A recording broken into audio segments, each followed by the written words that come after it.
फिर से स्वागत है आप सबको मेरे YouTube चैनल पर। मैं हूँ ज्योतिष बडो और आप देख रहे हैं ज्योतिष ब्लॉग। और आज मैं दिखाने वाला हूँ आप लोग को अभिजीत और मोनालिसा की शादी पार्ट 3, यानी कि यहाँ पे हम लोग सिंगिंग और डांसिंग किया है। मैं वो सब दिखाऊंगा आप लोग को। आप लोग अगर वीडियो को अच्छा लगे तो प्लीज़ लाइक करना, शेयर करना और चैनल को सब्सक्राइब करना मत भूलिएगा।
ऐसा काम कर दिया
One, two, three, go!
क्यों झूमे है गगन, क्यों मचलता है मन, ना तुम जानो ना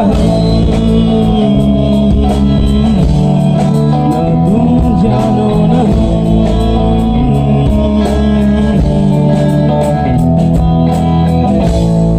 क्यों आती है बहार, क्यों लुटता है करार, क्यों होता है प्यार, ना तुम जानो ना।